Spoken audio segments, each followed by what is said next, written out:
कराची से मुंतखब होने वाले एमएनए महमूद मौलवी ने तहरीक इंसाफ से अलहदगी इख्तियार कर ली। उन्होंने पीटीआई छोड़ने की वजह बयान करते हुए कहा कि गुज़िश्ता दिनों वो हुआ जो भारत भी ना कर सका। वो कभी अपनी फौज के खिलाफ नहीं जा सकते। गिरफ्तारी से बचने के लिए इस्लामाबाद हाईकोर्ट में घंटों से मौजूद फवाद चौधरी अदालती दरवाजा बंद होने पर रात गए अहाता अदालत से अहलिया के हमरा रवाना हुए। इस मौके पर फवाद चौधरी ने कहा कि पाक फौज है तो पाकिस्तान है और पाकिस्तान है तो हम सब हैं। 9 मई के वाकयात शर्मनाक थे। फवाद चौधरी ने कहा कि कोर कमांडर के घर और जीएचक्यू पर जो वाकया पेश आया सब उस पर रंजीदा हैं। इन वाकयात में जो भी मुलव्विस है, चाहे उसका ताल्लुक पीटीआई से हो, उसे सजा मिलनी चाहिए। जाहिर है पाकिस्तान की और जिस किस्म की यहाँ पे सिचुएशन चल रही है, काफी जो आम आदमी है वो बहुत परेशान है क्योंकि सोशल मीडिया बंद है और पहले तो खैर मोबाइल डाटा भी बंद था, लेकिन आज पीडीएम जिससे कि गवर्नमेंट बनी है। फवाद चौधरी की जिस तरीके से कल ये व्यक्ति भागा है, रात तक ये व्यक्ति हाईकोर्ट के अंदर छुपा रहा। बाद में क्योंकि इसकी पत्नी के वस्त्रों के अंदर, अपनी पत्नी के वस्त्रों के अंदर छुप करके इस व्यक्ति को निकलने का मौका मिला। और वो भी कब मिला निकलने का मौका? जब इन साहब जी का सॉफ्टवेयर अपडेट हो गया। अब ये साफ साफ बोल रहे, पहले कहता था हम फौज को ये है लड़के लेंगे आजादी, तुम कैसे नहीं दोगे, हम छीन के लेंगे, तेरा बाप भी देगा आजादी, ऐसी सी बातें करते थे।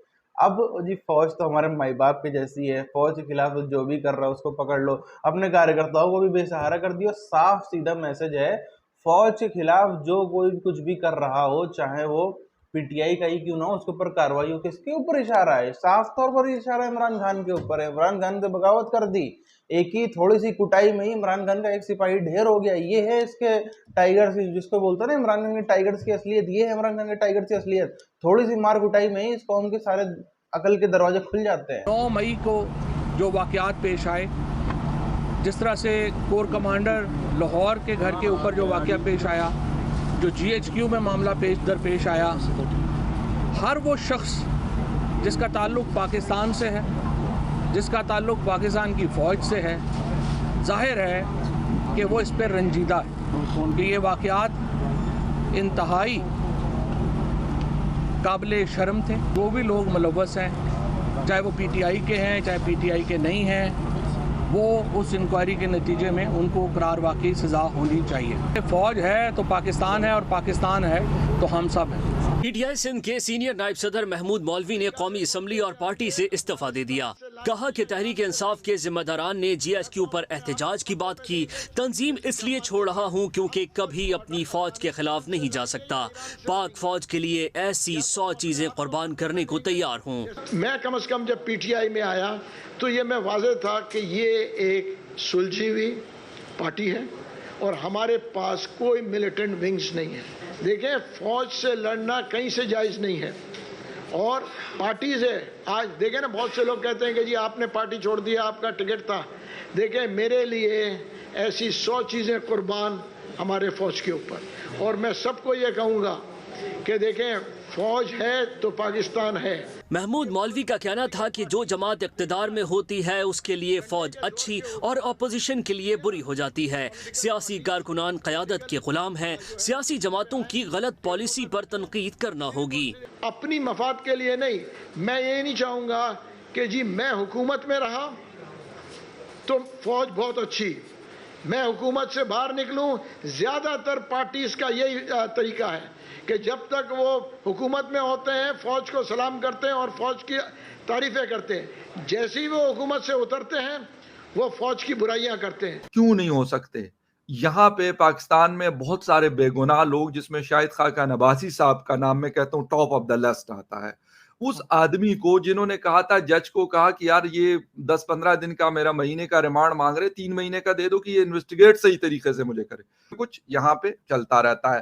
तो एक चीज तो ये हो गई है कि यहाँ पे सच इस तरह का मैंने यहाँ पे आर्मी इंस्टॉलेशन, एयरफोर्स और ये क्योंकि शराय फैसल के ऊपर बहुत सारे लोगों के ऑफिसेज हैं बड़े बड़े, तो वहां पे यकीन करें कि कोई तोड़ फोड़ कुछ भी नजर नहीं आया मुझे यहाँ पे। हालांकि कल परसों तो इस्लामाबाद की क्या हालत थी, या रावलपिंडी की क्या हालत थी, या पेशावर और बाकी सिटीज जो पंजाब के उसकी क्या हालत थी, आप अगर गुजरते हैं तो मेरे ख्याल हफ्ता 10 दिनों बाद भी हमें उसके आसार नजर आएंगे। देखिए, ये पहली मर्तबा होने जा रहा है मुल्क में और इर्द गिर्द जो लोग हैं, कोई जॉब पे जा रहे हैं, कोई क्या कर रहा है, कोई क्या कर रहा है, तो इससे अंदाजा हो रहा है कि बिल्कुल नॉर्मल है। और मेरी जिन लोगों से बात भी हुई थी तो वो कुछ ज्यादा इंटरेस्टेड नजर नहीं आए मुझे इन चौंचलों में जो चल रहे थे इस्लामाबाद में या लाहौर में या पेशावर में। एक नहीं, मेरी काफी लोगों से बात हुई तो वो इसी चीज से तंग थे और वो यही कहते कि यार हमें अपनी रोटी की पड़ी हुई है, हमें अपने जॉब्स की पड़ी हुई है, हमें, क्योंकि इससे पहले कोविड आया था, बहुत सारे लोगों ने मुझे ये भी बताया कि हमारी जॉब्स चली गई थी। मैं कुछ होंगे यकीनन वो, और सिंध में भी इनके कुछ इलाकों में काफी अच्छा होल्ड है। स्पेशली जेयूआई की मैं बात करूं, पीडीएम की मैं नहीं बात कर रहा, पीटीआई की, जेयूआई की मैं बात कर रहा हूं। तो जेयूआई ने कॉल दी हुई है, मेरे ख्याल में 2 दिनों में या 3 दिनों में ये लोग फिर इस्लामाबाद पहुंचेंगे और वहां पे प्रोटेस्ट करेंगे। लेकिन इसके साथ साथ मरियम औरंगजेब साहिबा हैं और हमारे इंटीरियर मिनिस्टर राना सनाउल्लाह साहब, उन्होंने कल लेट इवनिंग में एक प्रेस कॉन्फ्रेंस भी की और उसमें उन्होंने कहा कि हमने रिक्वेस्ट की है डेली बेसिस पे। ये वो लोग हैं जो मदरसों से, मतलब हम भी कहते हैं कि ये मदरसों के स्टूडेंट्स उनके साथ होते हैं, मौलाना फजल रहमान साहब के साथ। अब इमरान खान साहब के साथ तो बड़े लिबरल हैं, बड़े हाईली एजुकेटेड लोग होते हैं, यकीनन कोई एक्सपर्ट का पढ़ा हुआ है, कोई पाकिस्तानी यूनिवर्सिटी, लेकिन पढ़े लिखे क्लास उनके पास मौजूद है। लेकिन मेंटेलिटी उनकी देखें, और फिर जब मैं दूसरी तरफ उनको देखता हूं, उनकी मेंटेलिटी देखता हूं, तो मुझे अफसोस होता है। इमरान खान नियाजी साहब के ऊपर भाई, वो आखिर अरेस्ट हुए और एक रात उन्होंने गुजारी है कस्टडी में नैब के। क्या ये बाकी लोग जो हैं, इमरान खान साहब जो अपने आप को सबसे बड़े महान आदमी समझते हैं और सबसे पारसा आदमी समझते हैं, उनके बारे में मैं आपको कुछ हकीकतें बताना चाहता हूं। वो ये है कि एक तो इमरान खान साहब को जिन्होंने लॉन्च किया, ठीक है, तो आप जरा इस धमकी देने के अंदर जो खौफनाकी पोशीदा है उसके ऊपर गौर कर लीजिए। फिर उन्होंने जब दोबारा वो इस्लामाबाद हाई कोर्ट से उनको रिहाई का परवाना मिला, तो वहाँ भी उन्होंने हामिद खान से ये कहा कि अगर इन्होंने मुझे दोबारा हाथ लगाया तो फिर वही कुछ होगा। यानी उनको इसके ऊपर ना पछतावा था। एक ही सांस में खान साहब 3 बातें कर रहे थे। पहले उन्होंने कहा ये हमारे लोग नहीं है, कंप्लीटली डिसोन्ड हिज पीपल।